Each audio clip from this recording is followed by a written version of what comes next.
Bonjour et bienvenue dans ce nouveau tutoriel. Aujourd'hui, on va voir comment venir modifier le point de pivot d'un objet, mais également l'orientation de ce pivot. Donc j'ai créé une scène, je ramène un objet, une lampe ici, et on voit que le point de pivot de cette lampe est vraiment mal placé. Il est sur la droite, la lampe n'est pas alignée sur le point de pivot, donc on va voir comment remédier à ça. Donc vous allez dans Settings, Plugins, et on va activer deux plugins qui s'appellent Modeling. Le premier, le Modeling Tools Editor Mode, et le second, le Static Mesh Editor Modeling Mode. Vous les activez comme je l'ai fait, et vous redémarrez l'éditeur. Une fois que vous avez fait ça, en ayant sélectionné l'objet, vous pouvez passer en mode Modeling. Et dans Transform, vous trouvez Pivot. Alors la première option permet de venir déplacer manuellement le pivot, mais dans un premier temps, je vais passer sur Ignore ici, dans le Rotation Mode. Ça permet de venir déplacer le pivot. On voit que si par exemple, vous placez en vue de dessus, F pour focus,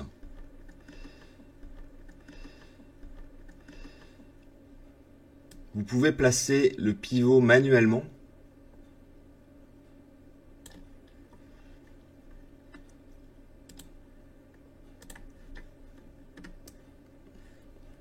Donc par exemple, on pourrait venir placer le pivot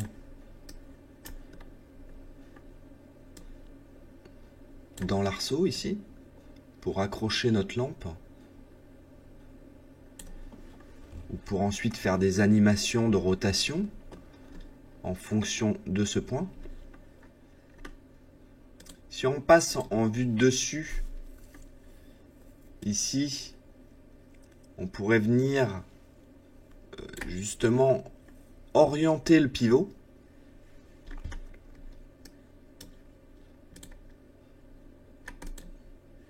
Oh, pardon, je vais repasser en perspective. Donc on ne va pas utiliser cette option, mais je vais vous montrer quand même si vous passez en Align, ici, vous voyez que vous alignez l'orientation du pivot à la normale de l'objet. Donc je vais annuler ça, je vais retourner dans Pivot, je vais lui dire tout simplement, ici dans les autres options, que je veux mon pivot à la base de l'objet, en bas.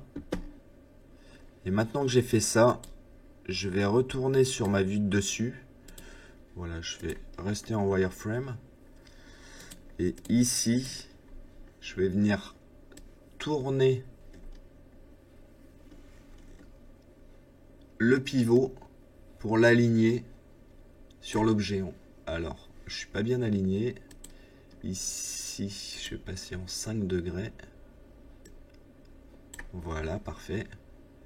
Une fois que vous avez fait ça, vous acceptez. On voit que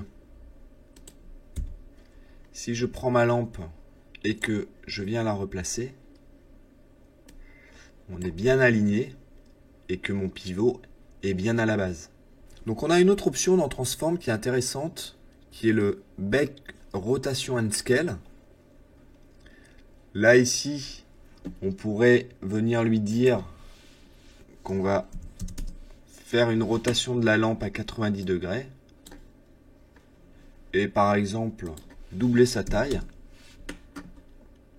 Une fois qu'on accepte, si je supprime ma lampe et que je viens la replacer, on voit que la taille a bien doublé et que l'orientation a changé. Voilà, c'était tout pour ce mini tuto. Je vous dis à bientôt.